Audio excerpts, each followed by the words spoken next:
கட்சி தாவல் தடை சட்டம் என்பது இந்தியாவில் நோக்கம் உயர்வானதாக இருந்தாலும் நடைமுறையில் அதை அமுல்படுத்துவது என்பது கேலி கூத்தானதாகத்தான் இருக்குது. தேர்தலே இங்கே ஒரு தொங்கு சட்டமன்றம் வருதுன்னு வச்சுக்கோங்க தமிழ்நாட்டிலே, அவ்வளோ சீக்கிரமாக திமுகவெல்லாம் உடைக்க முடியாதுன்னு நான் நம்புகிறேன். ஏன்னா பொலிட்டிக்கலி அவங்க ஸ்ட்ராங் ஆகும். 75 year old பார்ட்டி ரெசிஸ்ட் பண்ணுவாங்க, எதிர் தாக்குதல் கொடுப்பாங்க. ஒரு ஆளை நீ தூக்குறதா இருந்தாலும் ஓபிஎஸ் எந்த கட்சியிலையும் சேரல. அவரை கட்சியிலேருந்து அவரை துணைத் தலைவர் பதவியிலேருந்து நீக்கணும்னு சபாநாயகர்கிட்ட எடப்பாடி பழனிசாமி கொடுத்த பெட்டிஷன் மேலே சபாநாயகர் எந்த நடவடிக்கையும் எடுக்கல. அந்த அசம்பிளி டேர்மே முடிஞ்சு போச்சு. பார்லிமெண்ட்டில் 2/3 இல்லாமல் ஒருத்தர் 2 பேர் போனால் மாட்டிக்கலாம், அதனால் அதை செய்யறதில்லை. ஆனால் அசம்பிளிஸில் 2/3 இல்லாமல் 120 எம்எல்ஏல 10 எம்எல்ஏ 20 எம்எல்ஏ போயிட்டு தெளிவாக அப்சல்யூட் கேஸ் ஃபார் டிஸ்குவாலிஃபிகேஷன். சபாநாயகர் அமைதியாக இருக்கார். ஆந்திர பிரதேஷில் ஜெகன்மோகன் ரெட்டி கவர்மெண்ட்டில் எதிர்த்தரப்பில் இருந்தவங்க டிடிபி, அவன் என்ன பண்ணால் அவனை வளைச்சி எடுத்தான். அப்போ அவனுக்கு டிஸ்குவாலிஃபை பண்ண சொல்லி போட்ட கேஸை அங்கே அந்த சபாநாயகர் கேட்கல, மேட்ரு சுப்ரீம் கோர்ட் இருக்கு. கட்சி தாவல் சட்டம் என்பது 3/2 வெளியில் போனால் மெர்ஜர். ஆனால் 3/2 குறைஞ்சு போனால் கூட உடனே பதவி நீக்கம் செஞ்சிருவார் சபாநாயகர். ஆட்டோமேட்டிக் டிஸ்குவாலிஃபிகேஷன்றது கதை அப்படி கிடையாது. சபாநாயகர் நினச்சா அதில் விளையாடலாம். அப்படி தான் இந்தியாவில் சில மாநிலங்கள் அது நடந்துருக்குது. உயர்ந்த நோக்கத்தோடு ராஜீவ்காந்தி கொண்டு வந்த அந்த சட்டம் இன்றைக்கு கேலி கூத்தாக மாறி இருக்கிறது. இப்போ மோடி கவர்மெண்ட் அட்டூழியத்தை உச்சத்துக்கு பண்ணாங்களா? மோடி 2.0 எத்தனை கவர்மெண்ட்டை கவுத்தானுங்க? எத்தனை கவர்மெண்ட்டை ஓப்பனாக ரெசார்ட் பாலிடிக்ஸ் பண்ணி கவுத்தானுங்க. ராஜஸ்தான் கவர்மெண்ட்டை கவுக்க வேண்டியது கட்சி நேரத்தில் கொரோனா வந்ததெல்லாம் தப்பிச்சு. அருணாச்சல் பிரதேசில் 41 எம்எல்ஏ அங்கே இருக்க பிராந்திய கட்சி, ஒரே ஒரு எம்எல்ஏ பிஜேபி.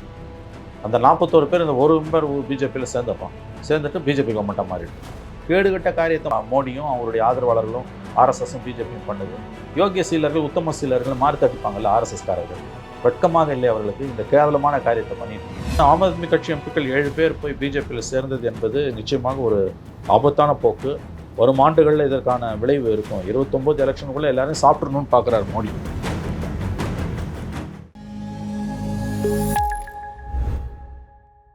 நாதஸ்நேயலுக்கு வணக்கம். அரசியல் பல பரபரப்பான கட்டங்களை நோக்கி நகர்ந்து கொண்டு இருக்கிறது. அது குறித்து உதவிக்க மூத்த பத்திரிகையாளர் திரு மணி அவர்கள் நம்மோடு இணைந்திருக்கிறார். வணக்கம் சார்.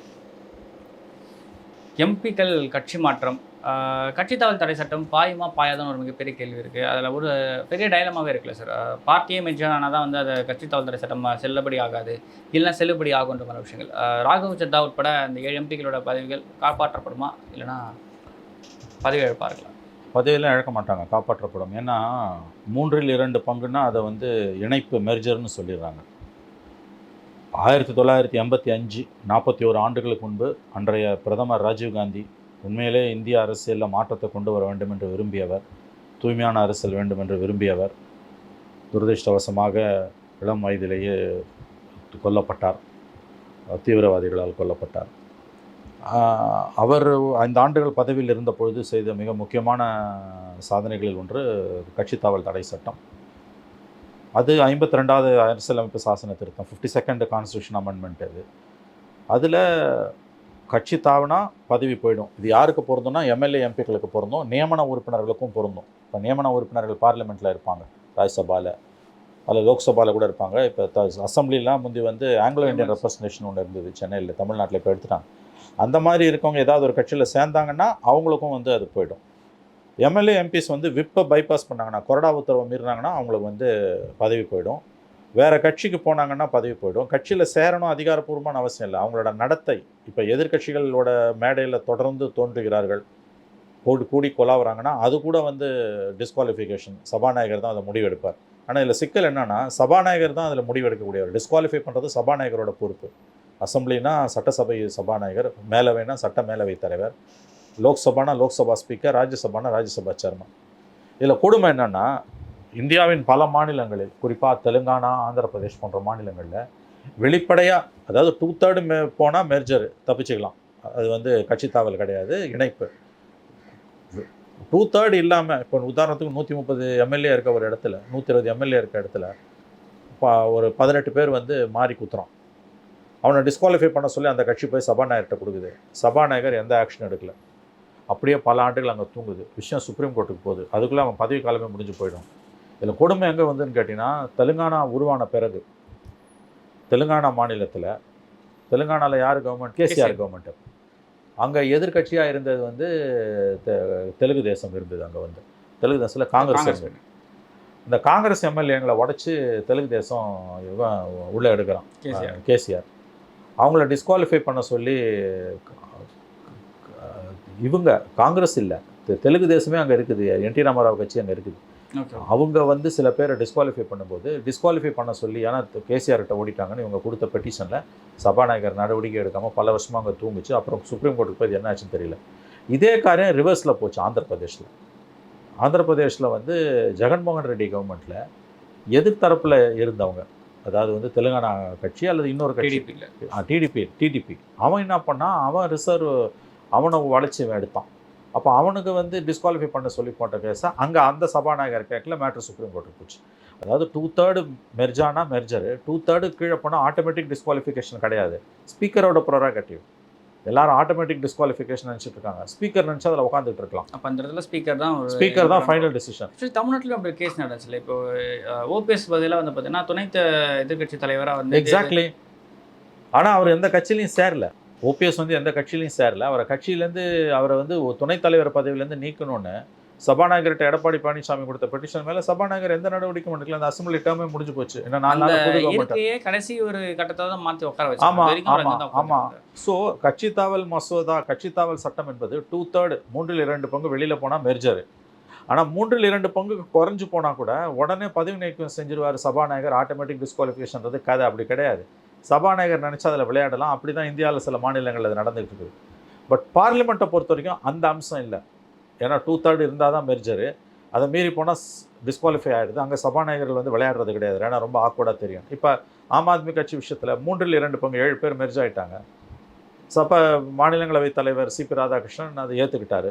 ஸோ அவங்களோட மெர்ஜர் வந்து செல்லுபடி ஆகிட்டார். அவங்க இனிமேல் பிஜேபின்னு சொல்லிப்பாங்க அவங்க. ஆனால் இதே நீங்கள் பல அசம்பிளிஸில் பார்த்தீங்கன்னா 120 130 பேர் இருப்பான். ஒரு எம்எல்ஏ கட்சியில் 10 பேர் போவான். அவனை சபாநாயகர் இவங்க போய் கெஞ்சி மன்றாடினாலும் டிஸ்குவாலிஃபை பண்ண மாட்டார். ஸோ சபாநாயகருக்கு உத்தரவு போட சொல்லி சுப்ரீம் கோர்ட்டுக்கு ஹைகோர்ட்டுக்கு போவாங்க. அங்கே மேட்ரு பல ஆண்டுகள் பெண்டிங்கில் இருக்கும். ஸோ இது ஒரு கேலி கூத்து. உயர்ந்த நோக்கத்தோடு ராஜீவ்காந்தி கொண்டு வந்த அந்த சட்டம் இன்றைக்கு கேலி கூத்தாக மாறி இருக்கிறது. முதல்ல வந்து கட்சி மாறினாலே வந்து டிஸ்குவாலிஃபை, மொத்தமாக சேர்ந்தாலும் டிஸ்குவாலிஃபை இருந்தது. அதுக்கு பிறகு தான் அந்த 2/3 மாற்றுறாங்க. அந்த 2/3 வரக்கூடிய சிக்கல் தான் இது. இதில் ஒவ்வொரு சட்ட நிபுணரும் அவங்கவுங்களுக்கு ஏற்ற மாதிரி இதை வளைப்பாங்க. Very simple. பார்லிமெண்ட்டில் 2/3 இல்லாமல் ஒருத்தர் 2 பேர் போனால் மாட்டிக்கலாம். அதனால் அதை செய்யறதில்லை. ஆனால் அசம்பிளிஸில் 2/3 இல்லாமல் 120 எம்எல்ஏல 10 எம்எல்ஏ 20 எம்எல்ஏ போயிட்டு தெளிவாக வந்து அப்சல்யூட் கேஸ் ஃபார் டிஸ்குவாலிஃபிகேஷன். சபாநாயகர் அமைதியாக இருக்கார். பல ஆண்டுகள் ஓடுது. ஹைகோர்ட்டு சுப்ரீம் கோர்ட்டுன்னு கேஸ் ஓடுது. அதுக்கு முடியறதுக்குள்ள அவங்க பதவி காலமே முடிஞ்சு போயிடுறோம். ஸோ கட்சி தாவல் தடை சட்டம் என்பது இந்தியாவில் நோக்கம் உயர்வானதாக இருந்தாலும் நடைமுறையில் அதை அமுல்படுத்துவது என்பது கேலி கூத்தானதாகத்தான் இருக்கிறது. Okay sir. அதையும் தானே இந்த கட்சிகள் வந்து குதிரை பேரமான விஷயங்கள் எல்லாமே நடத்துறதுல. ஆமாம். அது இப்போ மோடி கவர்மெண்ட் வந்து அட்டூழியத்தை உச்சத்துக்கு பண்ணாங்கல்ல. மோடி 2.0 எத்தனை கவர்மெண்ட்டை கவுத்தானுங்க. எத்தனை கவர்மெண்ட்டை ஓப்பனாக ரெசார்ட் பாலிடிக்ஸ் பண்ணி கவுத்தானுங்க. மகாராஷ்டிராவில் என்ன அட்டூழியம் பண்ணாங்க. உத்தம சீலர்கள் இவங்க வந்து யோகிய சிகாமணிகள் என்ன அட்டூழியம் பண்ணாங்க ரெசார்ட் பாலிடிக்ஸ் பண்ணி. ராஜஸ்தான் கவர்மெண்ட்டை கவுக்க வேண்டியது கடைசி நேரத்தில் கொரோனா வந்ததெல்லாம் அது தப்பிச்சுது. அது ஆள் பிடிக்கிற வேலையில் வந்து பிஜேபி வந்து எக்ஸ்பர்ட்ஸ். அவங்க வந்து அருணாச்சல் பிரதேசில் 41 எம்எல்ஏ அங்கே இருக்க பிராந்திய கட்சி, ஒரே ஒரு எம்எல்ஏ பிஜேபி. அந்த 41 பேர் இந்த ஒரு மெம்பர் பிஜேபியில் சேர்ந்துட்டு பிஜேபி கவர்மெண்ட்டாக மாறிடுது. ஆகவே எல்லா பஞ்சமா பாதகங்களையும் பிஜேபி செய்து கொண்டிருக்கிறது. அதில் ஒன்று தான் ஆம் ஆத்மி கட்சி. ராஜ்யசபாவில் தான் 10 எம்பிஸ் இருக்காங்க. அந்த 10 எம்பிஸில் 7 பேர் பஞ்சாப்லேருந்து வந்தவன். 7 பேரும் போட்டான். 6 பேர் பஞ்சாப், ஒருத்தர் டெல்லியில். 7 பேரும் பிஜேபியில் சேர்ந்து 2/3 மெஜாரிட்டின்னு போயிட்டாங்க. அதுவும் ஆம் ஆத்மி பார்ட்டி லீடருக்கு ரொம்ப நம்பகத்தன்மையோடு இருந்தவங்க தான் அப்படி மாறி இருக்கு. அப்படிலாம் ஒன்றும் இல்லைங்க.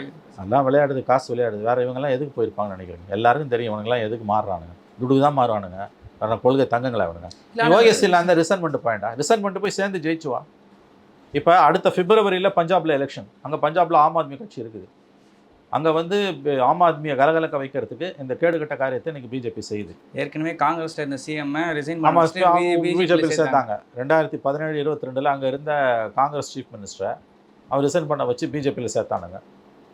ஆகவே எல்லா பாவத்தையும் பஞ்சமா பாதகத்தையும் பிஜேபி செய்து கொண்டிருக்கிறது. அதன் தொடர்ச்சி தான் பஞ்சாபில் இருக்கக்கூடிய இப்போ ஆம் ஆத்மியோட 10 எம்பிஸில் 7 பேரை உடச்சி எடுத்து கட்சியில் சேர்த்தது. இதை பற்றி மெயின் ஸ்ட்ரீம் மீடியா கண்டுக்க மாட்டேங்குது, சமூகம் கண்டுக்க மாட்டேங்குது. வல்லான் வகுத்ததே வாய்க்கால்னு ஆயிடுச்சு. நியூ நாம மாறிடுச்சு. சோஷியல் மீடியாவில் மட்டும் ஒரு சின்ன ஒரு இம்பாக்ட் தெரிஞ்சிருக்கு. அவரோட சோஷியல் மீடியா ஃபாலோவர்ஸ்லாம் குறைஞ்சிருக்காங்க. அவருக்கு எதிரான பதிவுகள் அதிகமாக இருக்குது. அவர் பழசாக பிஜேபிக்கு ஆப்போசிட்டாக பேசின விஷயம் எடுத்து போட்டு ட்ரெண்ட் பண்ணிட்டு இருக்காங்க. அது சோஷியல் மீடியாவில் என்ன வேணால் எழுதிட்டு போட்டான். ஆக்சுவல் பாலிடிக்ஸை பாருங்க. நீங்கள் அடுத்த ஆண்டு பிப்ரவரி 10 மாதங்களில் பஞ்சாபில் எலெக்ஷன், பஞ்சாப் உத்தரப்பிரதேஷ் 3 மாநிலங்களில். பஞ்சாபில் காங்கிரஸ் கவர்மெண்ட் போய் ஆம் ஆத்மி கட்சி வந்தது. ஆம் ஆத்மி கட்சி இந்த முறை ரொம்ப பப்ளிக் மத்தியில் கெட்ட பேர் எடுத்திருக்குது. ஸோ அங்கே பிஜேபி தனியாக வரத்துக்கு வாய்ப்பு குறைவு. காங்கிரஸுக்கு ஒரு வாய்ப்பு இருக்குது. ஆனால் எந்த அளவுக்கு காங்கிரஸ் அதை யூஸ் பண்ணிக்கும் தான் தெரியல. இல்லை எல்லா இடங்களும் காங்கிரஸ் இதே பிரச்சனை தான் நடக்கிறத நம்ம பார்க்க முடியும். எல்லா இடத்துலையுமே இது ஒரு வீக்காக.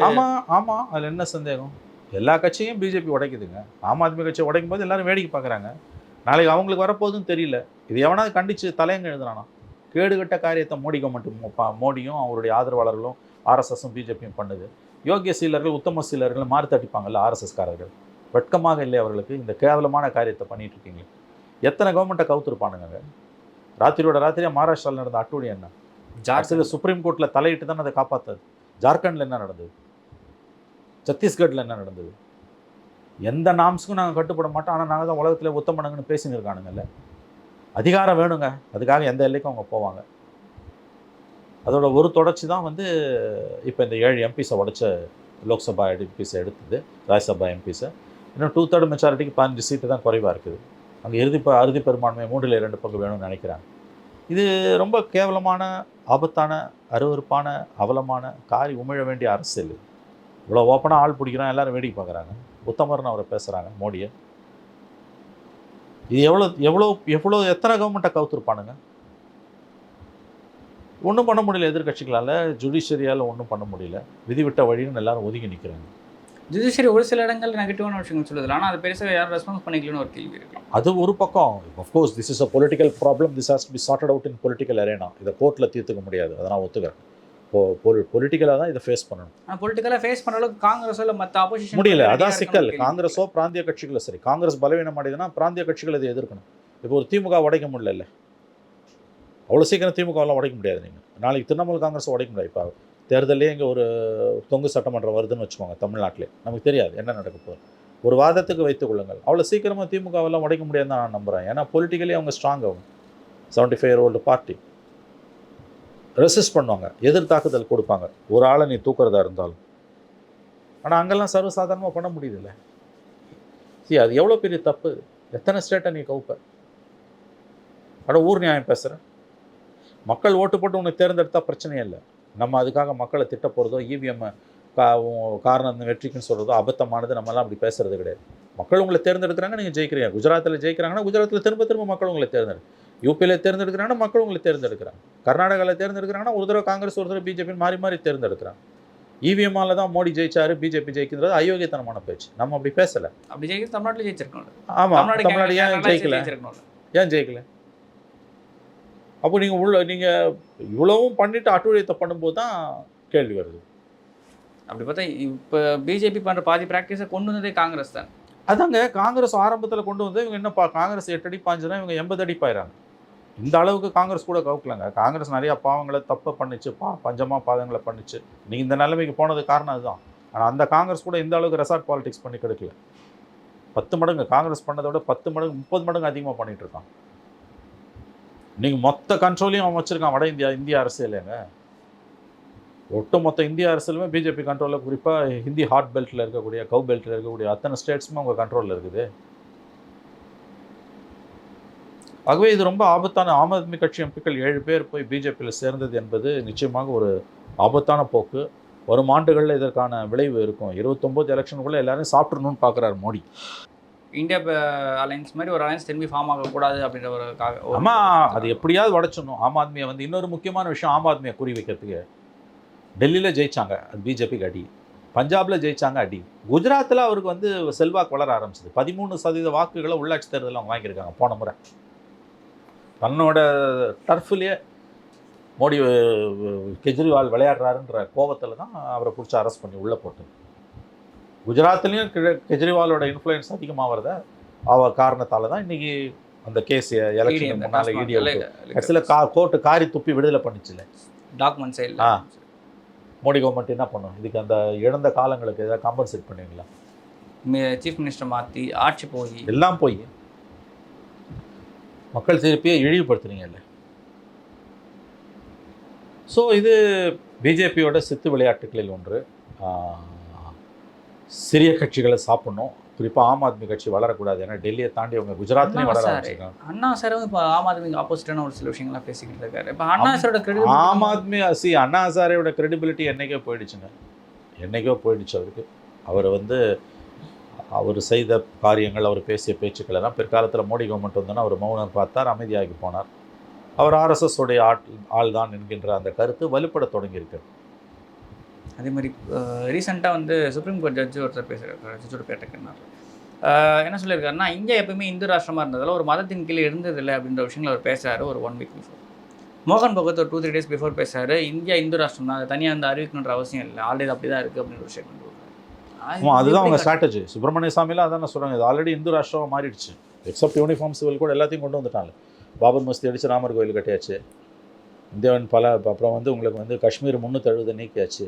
இப்போ லடாக் இன்னும் பிரித்து பல டிஸ்ட்ரிக்ட்ஸ். அதோட முக்கியமாக நீங்கள் பார்த்தீங்கன்னா இன்றைக்கி வந்து பிஜேபியோட அஜெண்டாவை எல்லா கட்சிகளும் கிட்டத்தட்ட ஃபாலோ பண்ணுற லெவலுக்கு வந்துட்டாங்க. இப்போ முஸ்லீம்ஸ்க்கான சீட்டை எல்லா கட்சியுமே கொடுக்கறத மேக்ஸிமம் குறைச்சிட்டாங்க.